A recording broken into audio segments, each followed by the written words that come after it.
나타내는 교회들로 분별을 하고 있습니다.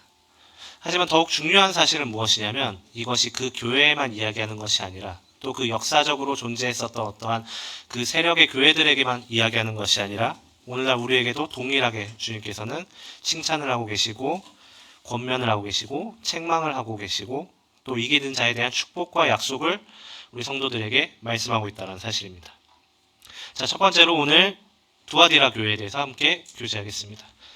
본문이 요한계시록 2장 18절부터 29절까지인데요.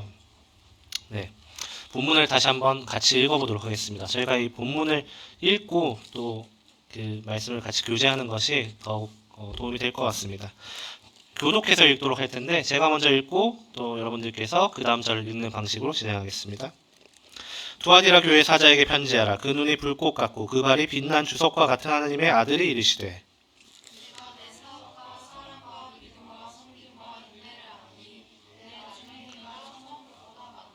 그러나 내게 책망할 일이 있노라. 자칭 선지자라는 여자 이세벨을 내가 용납함이니 그가 내 종들을 가르쳐 꾀어 횡름하게 하고 우상의 재물을 먹게 하는도다.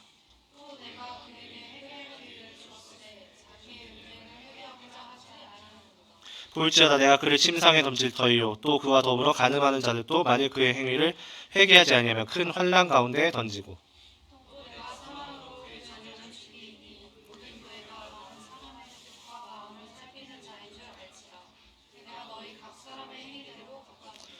두아디라에 남아있어 이 교훈을 받지 아니하고 소위 사탄의 깊은 것을 알지 못하는 너희에게 말하노니 다른 짐으로 너희에게 지을 것은 없도라. 이기는 자와 끝까지 내 일을 지키는 그에게 만국을 다스리는 권세를 주리니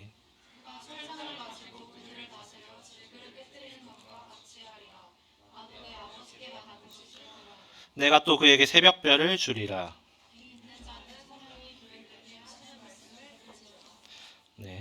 두아디라 교회가 받은 칭찬이 있습니다. 바로 19절에 나오는데요. 뭐라고 되어 있냐면 내가 네 사업과 사랑과 믿음과 성김과 인내를 아노니 내 나중 행위가 처음 것보다 많도다라는 칭찬을 받습니다. 에베소 교회 생각나시나요? 에베소 교회는 그들의 행위, 그들의 수고, 인내에 대해서는 주님의 칭찬을 받았습니다. 하지만 그들은 그 사랑에 대해서는 책망을 받았었습니다. 하지만 오늘 이 본문의 두아디라 교회는 사랑에 있어서도 칭찬을 받고 있습니다. 그들의 사업이라고 표현이 되는데 이 사업은 다른 말로 하면 사역입니다. 그들의 사역은 이 성도들의 섬김과 성도들의 인내로 이루어져 있었습니다. 심지어 주님은 이렇게 말씀하시죠. 내 나중 행위가 처음 것보다 많도다. 무슨 말이냐면요. 계속해서 이 사역이 발전하고 그들의 섬김과 그들의 인내가 계속해서 더해지고 있다는 뜻입니다. 그들의 선한 행위는 어떠한 양적으로 굉장히 증가해 있었습니다. 두아디라 교회 성도들은 그 두아디라의 이 지역 안에서도 또 그 교회 안에서 사람들을 섬기는 이 사랑의 사역들을 성실하게 수행했던 것으로 보여집니다. 그러나 이 교회에는 치명적인 문제가 하나 있었습니다. 어떤 문제인가요? 본문 잘 읽으셨네요. 이세벨을 용납한 사실입니다. 20절에 그러나 내게 책망할 일이 있노라. 자칭 선지자라 하는 여자 이세벨을 내가 용납함이니 그가 내 종들을 가르쳐 꾀어 행음하게 하고 우상의 재물을 먹게 하는도다. 두아디라가 어떠한 배경을 가지고 있는지 먼저 저희가 살펴볼 필요가 있습니다. 이 일곱 교회들이 나오잖아요. 이 일곱 교회들이 속해 있는 그 지역의 특성과 또 그 시대적인 배경, 역사적인 배경들을 여러분들께서 찾아보신다면 이 본문을 더 이해하시는데 훨씬 더 많은 도움을 받으실 것 같습니다. 두아디라는 그 당시에 부유했던 도시들의 특징은 어떠한 특징이 있었냐면 항구를 끼고 있었습니다. 항구. 왜 그랬을까요?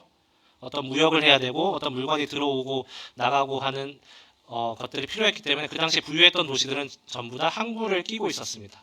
반면에 이 두아디라 지역은 항구 도시는 아니었습니다. 하지만 그들은 이 무역이 일어나는데 어떠한 허브와 같은 역할을 하고 있었던 도시였습니다.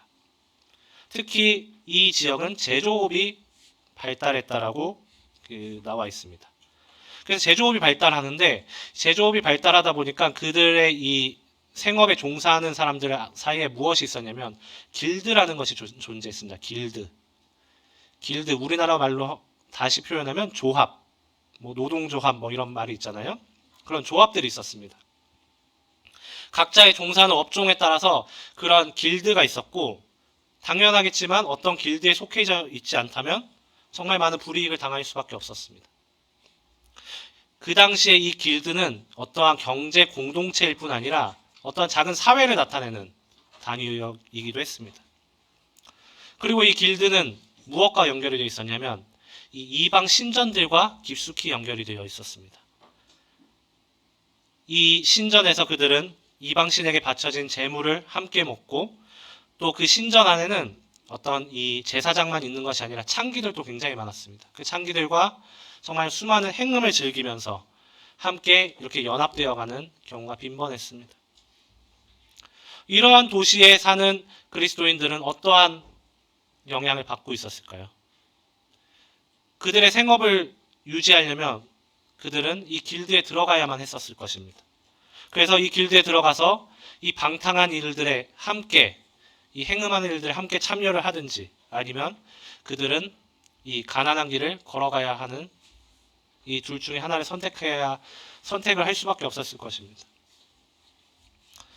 현재 사회가 분명히 다른 사회이죠. 2000년 전의 사회입니다. 엄청난 어떤 지역 공동체적인 사회입니다. 두아디라 지역의 이 상황을 고려하면 그들은 정말 엄청난 압박이 있었을 것이고, 또 그들의 생계가 달려있는 쉽지 않은 선택을 해야 했었을 것입니다. 이 길드에 들어가는 것을 거부했던 성도들은 정말 힘겹게 그들의 생계를 유지하고 있었을 것입니다.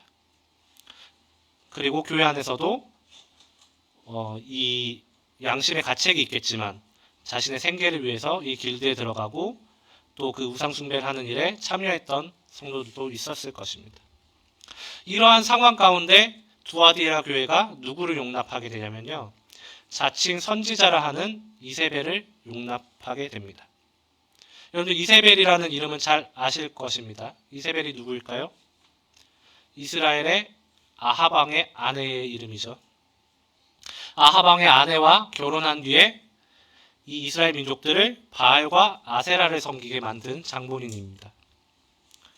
구약 성경에서 이 이세벨이 이스라엘 백성들을 음행과 우상숭배로 정말 범죄에 빠지게 했던 것처럼 이 두아디라 교회의 자칭 선지자라는 이세벨 역시 두아디라 교회의 성도들을 꾀어서 행음하게 하고 또 우상의 제물을 먹게 하였습니다. 열왕기상 21장 25절을 보시면 예로부터 아합과 같이 그 자신을 팔아 여호와 앞에 악을 행한 자가 없으면 그를 그의 아내 이세벨이 충동하였습니다. 충동하였다라고 되어 있죠. 아마 이세벨이라 표현되어 있던 이 사람은, 혹은 또 어떠한 무리들은 두아디라 교회 성도들에게 이 길드에 함께 참여해서 즐기는 것은 죄가 아니라고 충동했을 것입니다. 뱀이 하와에게 처음 충동했던 것처럼, 처음 꾀어냈던 것처럼 사단은 우리의 영역 가운데 가만히 들어오고 우리를 충동하고 있습니다. 당시 두아디라 교회의 사역이 굉장히 풍부했다라고 되어 있잖아요. 그들의 섬김과 인내가 풍성했습니다. 그렇기 때문에 이 이세벨은 이 성도들이 그 길드에 참여해서 그 길드와 함께해서 그 일들을 수행하는 것이 더 아름답고 값진 일이 아닐 것인가라고 꾀어냈을지도 모릅니다. 이세벨은 선지자를 자칭했습니다. 선지자가 누구입니까? 하나님의 음성을 대언해서 백성들에게 메시지를 전하는 사람이죠. 두아디라 교회 성도들은 이 이세벨의 메시지가 하나님의 음성이라고 생각하고, 또 본인들이 이 세상과 타협하는 행위를 정당화하면서 살아왔을 것입니다. 두아디라 교회는 가톨릭을 나타낸다고 우리가 많이 분별을 하고 있습니다. 가톨릭의 특징이 무엇입니까? 마리아를 숭배하고 있고, 또 교황을 예수님과 동일시 여기면서 예수님과 동일하게 높이는 모습들을 보고 있습니다. 그러나 이것은 가톨릭 교회만의 문제가 아닙니다. 오늘날 이세벨은 우리 교회 안에서도 계속 침투하고 있습니다. 그가 내 종들을 가르쳐 꾀어 행음하게 하고 우상의 제물을 먹게 하는 도다 라는 의미를 다시 한번 말하자면요, 세상의 문화가 교회 안으로 들어온다는 의미입니다. 고린도전서 10장 우리가 최근에 본문 말씀을 교재에 썼던 적이 있습니다. 거기서 분명히 말씀하고 있습니다. 그런즉 내 사랑하는 자들아 우상 숭배하는 일을 피하라 라고 말씀하고 계십니다. 우상을 숭배하는 것이 무엇입니까? 내가 어떠한 신상을 두고 어떠한 불상을 두고 그 앞에 절하는 것만이 우상을 숭배하는 일입니까? 집에 그것을 두고 그 앞에서 항상 기도하는 것만이 우상을 숭배하는 것일까요? 아니죠. 말씀에서는 하나님보다 더 사랑하는 것, 하나님보다 내 삶을 더 좌지우지하고 있는 것, 그 모든 영역이 우상을 숭배하는 것이라고 말씀하고 있습니다. 교회 안에 사람이 정말 많아지고 또 그 사역과 그 안에 또 성도들 간의 어떤 꽁꽁 뭉치는 어떠한 사랑과 믿음과 섬김과 인내가 아무리 풍부할지라도 그 안에 하나님이 아닌 다른 것을 숭배하고 있는 마음들이 있다면 그것은 분명한 죄입니다. 이세벨은 우리에게 충동합니다. 그것은 죄가 아니다라고 속삭이고 있습니다. 너희들 지금 정말 잘하고 있잖아 라고 이야기합니다. 너희들 얼마나 이 교회가 발전하고 있고 너희들 얼마나 여러 가지 일들을 행하고 있고 너희들 얼마나 그 수고와 인내가 풍부하냐 괜찮다라고 말할 것입니다. 그리고 이 세상의 문화를 즐기고 그 안에 머물러 있어도 괜찮다라고 우리를 등을 떠밀고 있습니다. 이런 가운데 우리는 어떠한 선택을 해야 할까요? 먼저 주님이 어떤 분이신가를 생각해 봐야 될 것입니다. 18절 말씀 보겠습니다.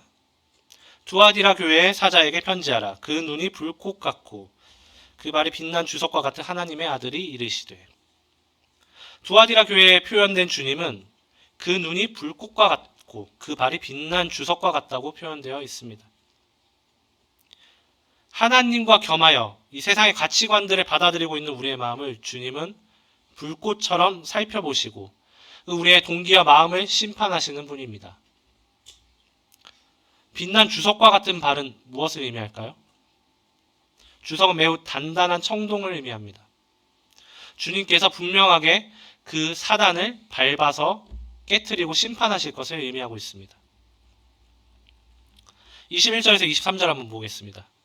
또 내가 그에게 회개할 기회를 주었으되 자기의 음행을 회개하고자 하지 아니하는도다. 볼지어다 내가 그를 침상에 던질 터이요 또 그와 더불어 간음하는 자들도 만일 그의 행위를 회개하지 아니하면 큰 환난 가운데 던지고 또 내가 사망으로 그의 자녀를 죽이리니 모든 교회가 나는 사람의 뜻과 마음을 살피는 자인 줄 알지라.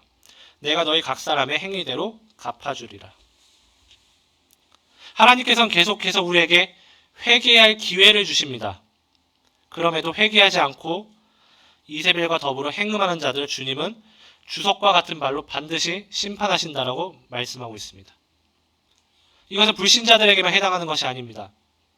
우리 성도들에게도 분명히 말씀하고 계십니다. 내 자신이 지금 세속적인 삶, 위선적인 삶에 그 가운데 계속 노출되어 있다면 우리 주님 앞에 반드시 회개하고 돌아가야 합니다. 사랑하는 성도들에게 너는 이미 구원받았으니 너는 이제 천국을 갈 수 있으니 이제 너 마음대로 살아도 괜찮지 않겠냐라는 마음을 불어넣어주고 있습니다. 일단 지금의 삶을 즐기고 그 다음에 생각하자라고 우리를 꼬드깁니다. 여러 방법들로 우리를 충동질하고 있습니다. 그런데 불꽃과 같은 눈으로 사람의 뜻과 마음을 살피시는 주님은 나의 모든 동기와 나의 모든 목적을 살펴보고 계십니다. 이러한 세상과 동질화되어 있는 두아디라 교회 가운데서도 이세벨의 교훈을 받지 않고 사단의 깊은 것을 알지 못하는 성도들에게 하나님께서는 격려의 메시지를 보내주십니다. 24절 다시 한번 보시면 두아디라에 남아있어 이 교훈을 받지 아니하고 소위 사탄의 깊은 것을 알지 못하는 너희에게 라고 말씀하고 있죠.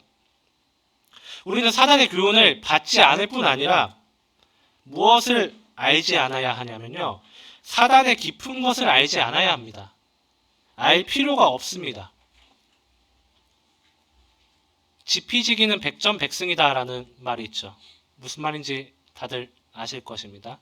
적과 나를 알아야 백전백승이다 라는 말이죠. 그런데 우리의 신앙의 생활은 지피지기는 백전백승이 아니라 지피지기는 백전백패입니다. 알지 않으면 빠질 위험도 없습니다. 악한 문화를 굳이 알려고 하지 않으셨으면 좋겠습니다.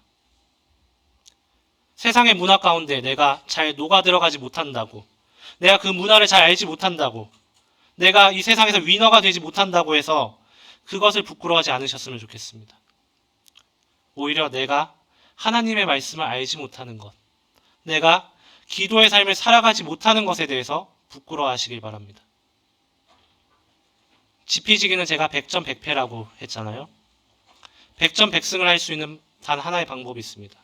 무엇일까요? 적을 아는 것이 아니라 하나님을 아는 것입니다.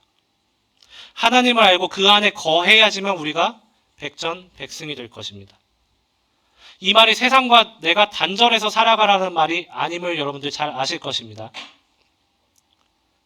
아무튼 이러한 이 사단의 깊은 것을 알지 못하는 자들에게 하나님께서는 격려하고 계십니다. 그 메시지를 한번 살펴보겠습니다. 26절에서 28절입니다. 다만 너희에게 있는 것을 내가 올 때까지 굳게 잡으라. 이기는 자와 끝까지 내 일을 지키는 그에게 만국을 다스리는 권세를 주리니 그가 철장을 가지고 그들을 다스려 질그릇 깨트리는 것과 같이 하리라. 나도 내 아버지께 받은 것이 그러하니라. 내가 또 그에게 새벽별을 주리라. 하나님께서는 굳게 잡고 있으라라고 말씀하고 있습니다. 무엇을 잡고 있으라는 메시지일까요? 우리는 무엇을 잡고 있어야 할까요? 여기 계신 성도 여러분께서는 지금 무엇을 잡고 있습니까? 이 굳게 잡고 있으라라는 메시지는 신약 성경에 굉장히 많이 나옵니다. 특히 히브리서 말씀에 많이 언급되어 있습니다. 제가 참조 말씀으로 올려드렸던 이 히브리서 말씀을 잠깐 보겠습니다. 히브리서 3장 6절 말씀엔 그리스도는 하나님의 집을 맡은 아들로서 그와 같이 하셨으니 우리가 소망의 확신과 자랑을 끝까지 굳게 잡고 있으면 우리는 그의 집이라. 히브리서 4장 14절에는 그러므로 우리에게 큰 대제사장이 계시니 승천하시니 곧 하나님의 아들 예수시라. 우리가 믿는 도리를 굳게 잡을지어다. 마지막으로 히브리서 10장 23절에는 또 약속하신 이는 미쁘시니 우리가 믿는 도리의 소망을 움직이지 말며 굳게 잡고. 공통적인 메시지는 무엇을 굳게 잡고 있으라라고 말씀하시냐면 소망을 굳게 잡고 있으라라고 말씀하고 계십니다. 사단은 이 길드에 속하지 않으면 엄청난 불이익을 받을 수밖에 없었던 이 두아디라 교회 성도들을 꼬드겼던 것처럼 우리에게도 동일하게 속삭입니다. 그런데 우리들 가운데 분명한 소망이 있다면 그러한 위협이 우리에게 큰 영향을 미치지 못할 것입니다. 그 소망이 무엇입니까? 뒤에 나오는 말씀에 이렇게 되어 있죠. 이기는 자와 끝까지 내 일을 지키는 그에게 만국을 다스리는 권세를 주리니. 이 권세는 예수님께서 하나님으로부터 받았던 권세입니다. 그리고 이 권세를 우리에게 주신다라고 말씀하고 있습니다. 하나님께 그 권세를 받았던 것처럼 끝까지 믿음을 지키고 있는 이 구원받은 모든 성도에게 주님께서는 주님과 함께 다스릴 권세를 주시겠다라고 말씀하십니다. 새벽별이신 주님께서 우리와 함께 다스릴 것입니다. 우리가 이 소망을 굳게 잡고 있어야 되는데 소망은 어떤 막연한 기대가 아닙니다. 어떤 내가 그냥 이루어지겠지라고 소원을 품고 있는 것이 아닙니다.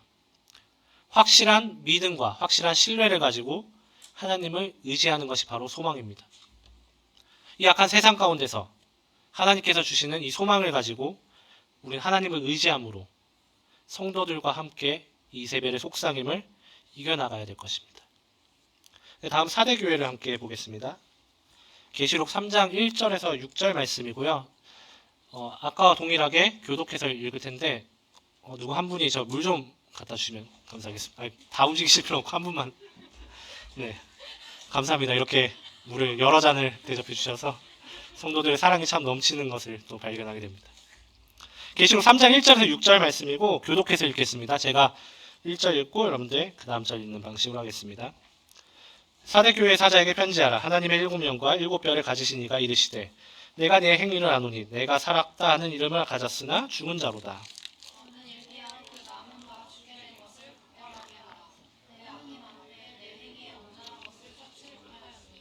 그러므로 내가 어떻게 받았으며 어떻게 들었는지 생각하고 지켜 회개하라. 만일 깨지 아니하면 내가 도둑같이 이르리니 어느 때에 내게 이르는지 내가 알지 못하리라.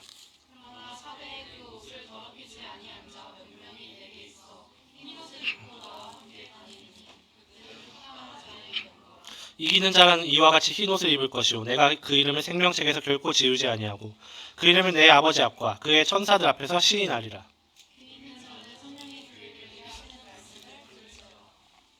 사대교회를 평가한 한마디는 내가 내 행위를 아노니 내가 살았다 하는 이름은 가졌으나 죽은 자로다 라는 평가였습니다.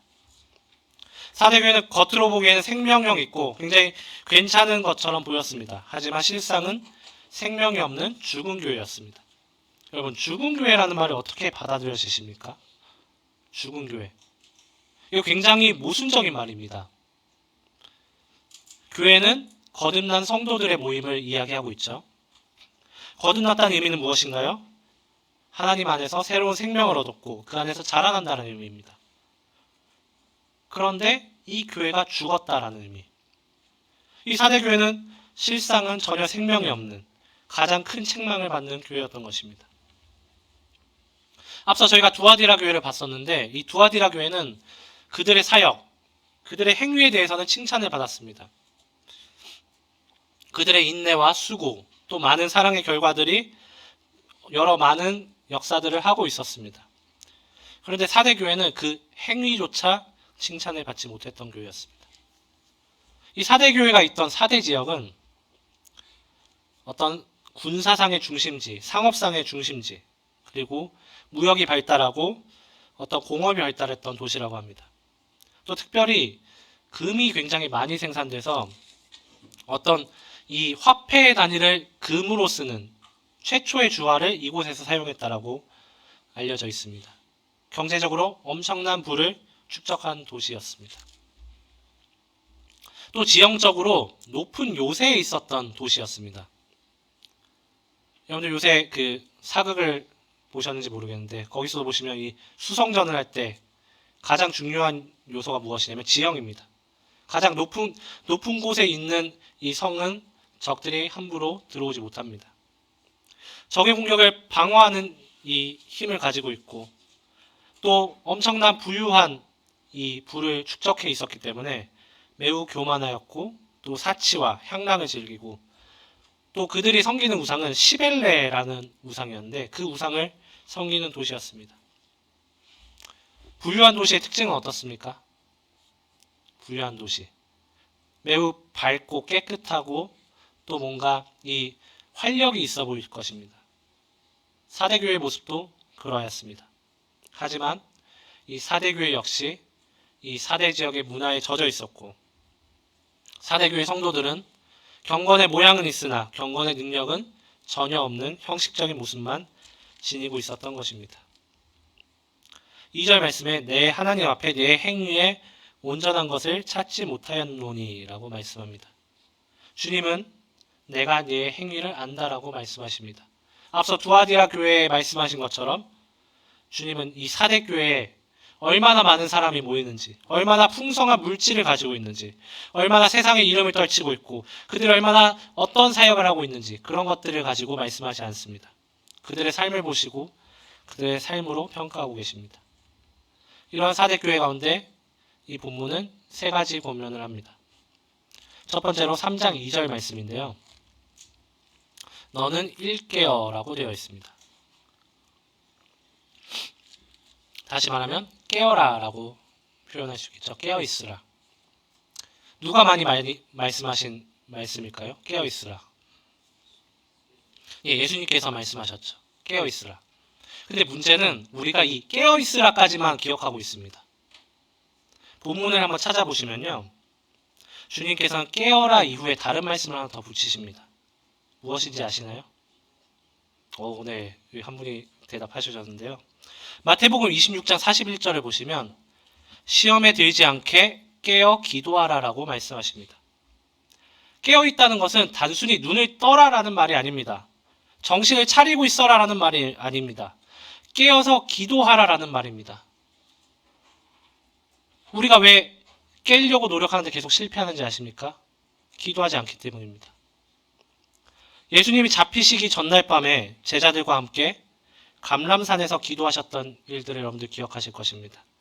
거기서도 잠에 빠진 제자들에게 주님은 반복해서 말씀하십니다. 누가복음 22장 40절에 그곳에 이르러 그들에게 이르시되 유혹에 빠지지 않게 기도하라 하시고 이렇게 말씀하셨는데 다시 제자들이 잠들었습니다. 거기에 다시 한번 말씀하십니다. 어찌하여 자느냐 시험에 들지 않게 일어나 기도하라 하시니라. 우리는 눈을 떠야 될 뿐 아니라 다시 잠들지 않도록 일어나서 기도해야 될 것입니다. 그래야 사단의 공격에서 이길 수가 있습니다. 3장 3절에 내가 도둑같이 이르니 어느 때에 내게 이르는지 내가 알지 못하리라. 우리는 주님의 재림이 임하게 될 때 부끄러움을 당하지 않도록 깨어 있어야 할 것입니다. 데살로니가 전서에도 이런 말씀이 있죠. 주의 날에 밤에 도둑같이 이를 줄을 너희 자신이 자세히 알기 때문이라 라고 말씀합니다. 우리는 첫 번째로 깨어서 기도해야 됩니다. 두 번째 3장 2절의 뒷부분에 나옵니다. 굳건하게 하라 라는 메시지가 나옵니다. 굳건하게 하라. 다시 말하면 견고하게 하라라는 말입니다. 우리는 무엇을 견고하게 해야 됩니까? 우리의 자산을 견고하게 해야 될까요? 우리는 하나님의 진리를 붙잡고 우리의 믿음을 굳건하게 해야 될 것입니다. 사단의 유혹에 넘어가지 않도록 흔들리지 않도록 단단하게 고정시켜야 될 것입니다. 유혹이 오더라도 흔들리지 않고 또 이 고난들이 우리의 삶에 찾아올 때 우리는 쓰러지지 말고 두려워하지 말고 굳건하게 그 자리에 서야 될 것입니다. 자, 3장 3절에 세 번째 권면의 말씀이 나옵니다. 그러므로 내가 어떻게 받았으며 어떻게 들었는지 생각하고 지켜 회개하라. 먼저는 어떻게 받았고 어떻게 들었는지 생각해야 됩니다. 다시 말해서 우리는 기억해야 됩니다.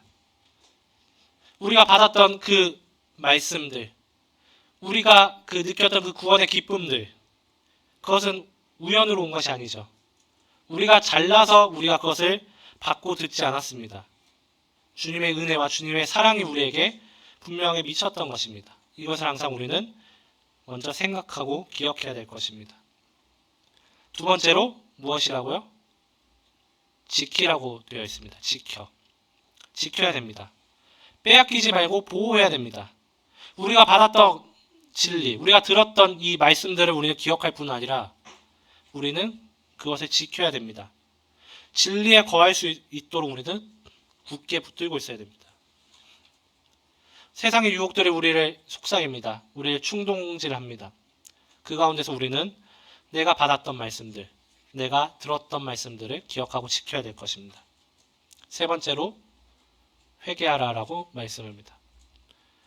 말씀으로 내 자신을 살피고 분명히 돌아서야 됩니다. 내 모습 가운데서 내가 이 경건의 모습만 취하고 있는 것이 아닌지 우리는 살펴보고 분명히 돌이켜야 될 것입니다.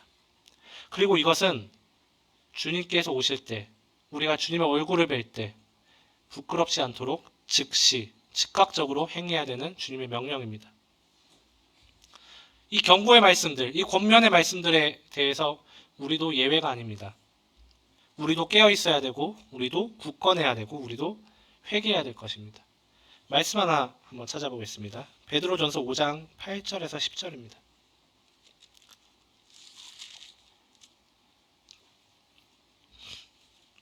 네, 찾으신 형제님 한 분 읽어주시겠어요?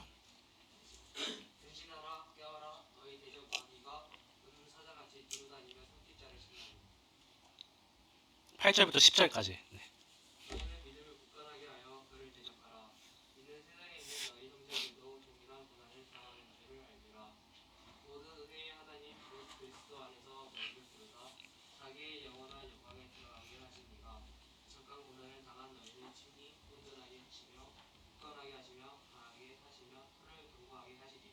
네, 8절 말씀 보시죠. 8절 뭐라고 되어 있어요? 근신하라, 그 다음에 깨어라 되어 있죠. 9절 말씀에 너희는 믿음을 굳건하게 하여 그를 대적하라 되어 있죠. 아까 읽었던 사대교회에 말씀하셨던 권면과 동일합니다. 8절 깨어라, 굳건하라. 그런데 10절 말씀 한번 봅시다. 모든 은혜의 하나님 곧 그리스도 안에서 너희를 부르사 자기의 영원한 영광에 들어가게 하신 이가 잠깐 고난을 당한 너희를 친히 온전하게 하시며 굳건하게 하시며 강하게 하시며 터를 견고하게 하시리라 라고 말씀합니다. 주님께서는 너희들 빨리 일어나서 깨고 견고하라라고 너희 스스로 하라라고 말씀하지 않습니다. 우리가 그리스도 안에 있을 때, 우리가 하나님 곧 그리스도 안에서 우리를 부르신 그 영광 가운데 있을 때, 그 주님께서 우리를 온전하게 하시고 굳건하게 하시고 털을 견고하게 하실 것이다라고 말씀하고 있다는 사실입니다. 사대교회에 나타난 주님의 모습은 하나님의 7영과 하나님의 7별을 가지신 이로 표현이 되고 있습니다. 다시 말해서 이 성령님의 능력으로 이 교회에 대한 주권을 가지신 분은 오직 주님이시라는 사실입니다. 교회가 점점 타락하고 이 세상의 어떠한 이 모습들이 점점 악해갈지라도 우리는 이 교회에 대한 소유권을 가지신, 교회에 대한 주권을 가지신 주님 앞에 우리는 나아가야 될 것입니다. 우리가 주님께 나아갈 때만이 주님께서는 우리를 온전하게 하시고 강하게 하시고 견고하게 하실 것입니다. 이 죽어있는 교회라고 칭함을 받았던 사대교회 가운데도 남아있는 자들이 있습니다. 아까는 사단을 깊이 알지 못하던 자들, 이번에는 남아있는 자들입니다. 그들에게 하나님은 동일하게 축복을 내리시고 약속을 해주고 계십니다. 3장 4절에서 5절입니다. 그러나 사대에 그 옷을 더럽히지 아니한 자 몇 명이 내게 있어 흰옷을 입고 나와 함께 다니니 그들은 합당한 자인 영구라. 이기는 자는 이와 같이 흰옷을 입을 것이요 내가 그 이름을 생명책에서 결코 지우지 아니하고 그 이름을 내 아버지 앞과 그의 천사들 앞에서 시인하리라. 옷을 더럽히지 아니한 자가 사대교회 가운데 뭐라고 표현되어 있나요? 한 50% 있다라고 표현되어 있나요? 몇 명만 있다라고 표현함을 보게 됩니다. 다수 가운데 소수로 믿음을 지키는 일은 실상 매우 어려운 일이죠. 여러 압박과 또 여러 유혹 가운데서 믿음을 지키는 일은 쉬운 일은 아닙니다. 그러나 우리가 구원을 받았다는 의미는 이제부터 나는 넓고 편한 길로, 이제부터 나는 쉽고 또 행복한 길로 걸어가겠다는 의미가 아닙니다. 소수, 다시 말해서 이 몇 명이 되어서 좁은 문으로 들어가겠다라는 고백입니다. 마태복음 7장 13절에서 14절 이런 말씀이 있습니다. 좁은 문으로 들어가라. 멸망으로 인도하는 문은 크고 그 길이 넓어 그리로 들어가는 자가 많고 생명으로 인도하는 문은 좁고 길이 협착하여 찾는 자가 적음이라. 하지만 우리가 가는 길에는 누가 함께 계시나요? 주님이 함께 계십니다. 그분은 우리를 온전하게 하시고 강하게 하시고 견고하게 하시는 분입니다. 여러분들 이 몇 명이 되시겠습니까? 아니면 이 다수가 되시겠습니까? 우리와 항상 함께 계시는 이 주님과 함께하는 이 몇 명이 되시기를 진심으로 기도합니다. 우리는 이기는 자에게 주어지는 소망과 축복을 기억해야 됩니다. 그들에게는 첫 번째로 영원한 의로움을 상징하는 흰옷을 입혀주신다라고 말씀합니다. 흰옷을 입혀주신다라는 말은 다시 말해서 우리를 의롭고 거룩하게 보신다라는 말씀입니다. 이래서 우리가 선해서가 아닙니다. 우리가 선하기 때문에 그 흰옷을 입을 자격이 있기 때문에 그런 것이 아니라 이제는 우리가 그리스도와 함께 있기 때문입니다. 그리스도와 함께 있기 때문에 우리는 거룩하다라고 칭함을 받은 것입니다. 또한 이 생명책의 이름이 상징하는 이 영원함, 이 은혜를 보장받게 될 것입니다. 마지막으로 주님께서 무엇이라고 말씀하시냐면 하나님과 천사들 앞에서 이 주님의 인정을 받게 될 것이라 말씀합니다. 하나님께서 우리의 이름을 하나님 앞과 수많은 천사들 앞에서 시인하신다라고 말씀합니다. 이것이 얼마나 큰 영광일지 한번 생각을 해봅시다. 정말 우리가 존경하고 우리가 모두가 다 아는 어떠한 사람이 있다고 생각해 봅시다. 그 사람이 모든 사람들 앞에서 내 이름을 이야기하면서 나를 인정하는 말을 할 때 여러분들 기쁘시지 않겠어요? 그런데 이 하나님께서 우리의 이름을 이 모든 수많은 천사들과 또 하나님 앞에서 우리의 이름을 시인하신다라고 말씀합니다. 김춘수의 꽃이라는 시, 제가 좋아하는 시입니다. 왜냐하면 저는 그 시가 좋아서가 아니라 이 시를 볼 때마다 주님이 다시 생각이 나게 됩니다. 그분이 어떤 크리스천인지 아닌지 저는 잘 모르겠습니다. 김춘수의 꽃이라는 시를 잠깐 읽어보겠습니다. 내가 그의 이름을 불러주기 전에는 그는 다만 하나의 몸짓에 지나지 않았다. 내가 그의 이름을 불러주었을 때 그는 나에게로 와서 꽃이 되었다. 라는 시죠. 히브리서 1장 5절 말씀에 이렇게 말씀이 되어 있습니다. 하나님께서 어느 때의 천사 중 그 누구에게 너는 내 아들이라 오늘 내가 너를 낳았다 하셨으며 또다시 나는 그에게 아버지가 되고 그는 내게 아들이 되리라 하셨느냐 라고 말씀합니다. 하나님께서 누구에게 너는 내 아들이라고 말씀하셨냐 라고 질문하는 것입니다. 오직 예수 그리스도만이 하나님께서 너는 내 아들이라고 말씀하셨다는 사실입니다. 그런데 이제는 주님께서 우리의 이름을 불러주시는 것입니다. 우리의 이름을 부르시면서 너는 내 아들이라고 말씀하고 있는 것입니다. 우리가 이 일곱 교회의 메시지를 통해서 그 가운데 이기는 자에게 전해지는 축복을 보게 됩니다. 그 가운데 전해지는 이 주님의 약속을 보게 됩니다. 그 소망을 바라보게 됩니다. 그런데 이 축복과 이 소망과 이 약속은 그 가치를 발견한 사람에게만 더욱 가치가 있을 것입니다. 제가 수요 말씀 때 이러한 말씀을 교제한 적이 있습니다. 돈을 사람들이 모두 사랑하잖아요. 돈. 그렇죠? 근데 돈은 사실은 뭐에 불과한가요? 네, 종이에 불과하죠. 종이에. 그렇죠? 만약에 제가 백지에다가 1,000원을 써서 이렇게 준다면 아무도 가질 사람이 없을 것입니다. 그런데 모든 사람들이 이 돈을 가지려고 하는 이유는 무엇입니까? 그 돈이 어떠한 의미를 갖고 있는지 잘 알고 있기 때문입니다. 주님께서 분명히 말씀을 통해서 여러 구절의 메시지를 통해서 우리에게 우리가 갖게 될 소망과 우리가 주님 앞에서 누릴 이 은혜와 또 주님께서 우리에게 친히 하신 이 약속들을 계속해서 말씀하고 계십니다. 그런데 그 가치를 발견하고 그 사실을 분명하게 그 마음 가운데 품은 사람에게 그 소망과 그 약속은 더욱 빛을 발할 것입니다. 우리는 사탄을 깊이 알지 못하는 사람이 됩시다. 우리는 이 사대교회의 몇 명이 되도록 합시다. 그것은 우리가 우리의 힘으로 하는 것이 아니라 우리가 그리스도 안에 있을 때 주님께서 우리를 견고하게 하심을 분명히 믿고 의지하시길 바랍니다. 기도하고 마치겠습니다. 네, 주님 오늘 두아디라 교회와 사대 교회의 이 메시지를 통해서 또 우리에게 말씀하심을 기억하게 됩니다. 주님, 우리 가운데 또 이 이세벨이 우리를 꿰고 우리를 충동하고 있습니다.